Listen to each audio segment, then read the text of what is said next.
What is up, guys? I'm here for a quick video on the new Miata. We got a hard top. Yes, it's upside down right now. It's really not that great a condition. It needs to be repainted anyways. I picked this hard top up yesterday, and pretty much I lightly put it on the Miata with the brackets that it came with. It has the aftermarket brackets that you just bolt in, so that way it makes it at least a little bit harder to steal. This is my first Miata hard top ever. These things are so incredibly expensive, and I just could never justify buying one until I got this car, and I really want to try and make this car nice and clean and just a car I can live with for a while, and that means getting a hard top. Because it has those brackets rather than the latches that normally latch here and here, and then the little cleats that go in the back here, I'm pretty much going to be keeping it on here permanently, which means I'm going to take out the soft top. If you guys don't know, and you've never replaced a soft top before, which I have, I've either pulled one out or I've replaced one. I don't remember exactly, but either way, it's super easy. It's basically a couple of these bolts for the brackets and then a bunch of 10 mils all the way across the back to hold this in. So for those of you who have a rip top or whatever and want to replace it, it's super easy. If you just go to the junkyard, find a clean one, or can find a clean one wherever, it's super easy. And I'm going to pull this thing out just so we have a little bit more room back here for storage, and it looks a little bit cleaner as well. And then I also have this super old amp in here. I'm going to try and disconnect it first to see if it's going to affect any of the stereo or anything like that, and then from there I'm going to pull that thing completely out because there's no sub or anything, so I don't think we'll need that. I'm not super into that whole stereo thing, so I don't know if that would be used in the door speakers or not. Either way, we're going to try and remove that, just kind of clean up that rear area for when we put this thing on here.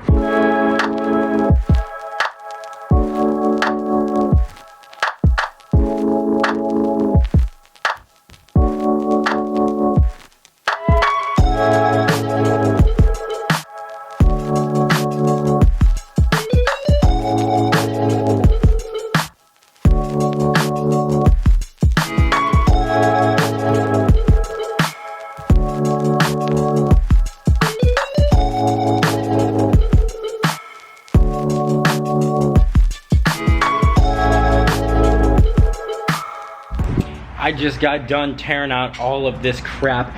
Turns out that amp was powering the door speakers. Not a big deal. We need to replace that crappy old Pioneer anyways.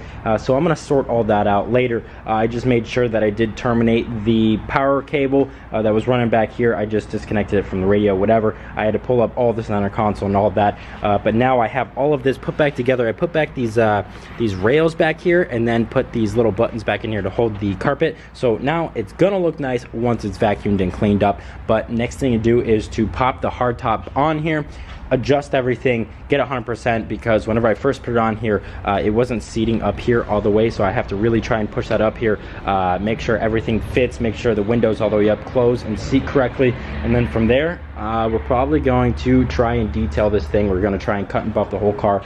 There's a lot of crap on this paint. The paint's not 100% good, but we're going to see what we can do with it.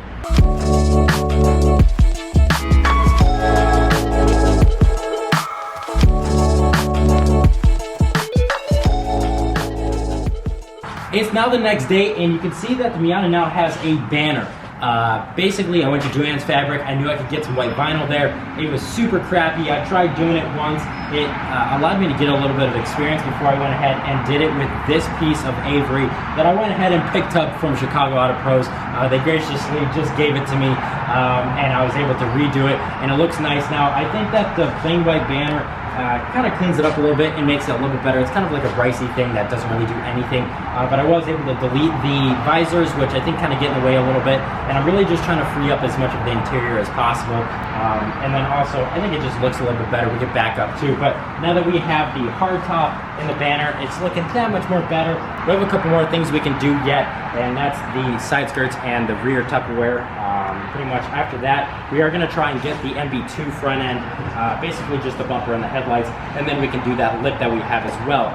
Also, whenever I took off the soft top, you saw that I removed that amp, and it was powering the door speakers. So what I did is basically, it was an aftermarket system where everything was kind of wired independently of the factory system. So what I did is I hooked all the speakers up back into the factory system, kind of messed around with the radio a little bit. So now the radio is working again, thankfully, because I just went on a 3-hour ride with no radio, and no radio, but also no issues. This thing is running absolutely perfect. No overheating issues. It's been pretty hot out. As you can see, it's really crappy out right now, but regardless, this thing has been running absolutely perfect. I'm so happy with this thing so far. We can take a look at this thing. So this is what remains of the soft top. Between this and the spare tire and all of this junk here, I'm pretty sure this is heavier than the hardtop itself. If you are wondering about weight with a OEM-like hardtop, I don't think I mentioned this yet, but it's not an OEM hardtop. I think it's a snug top, which is OEM-like. It's very similar. It does have real glass in the back, which is all that mattered to me. But one thing to think about if you are interested in getting a hardtop, if you can justify the price, I don't think it weighs any more than this stuff. So pretty much stuff that you're already going to be taking out anyways is going to justify the weight of the hardtop if the look and the quality doesn't do it for you. I really think that the hardtop makes the car look so much nicer. Ever since I got this thing registered, I have been doing a lot of little things to it to make it a little bit nicer, and we've been driving around a lot. There's much more to come, but we really need to get back to the Cressida, and the next video really should be about that thing, and then in between, we'll try and do some smaller, easier stuff on this thing. Anyways, guys, that's it for today. If you guys are interested in helping out the channel and the progression of my builds, go ahead and pick yourself up some merchandise. It is greatly appreciated. Anyways, guys, that's it for today. Hope you enjoyed. Peace out.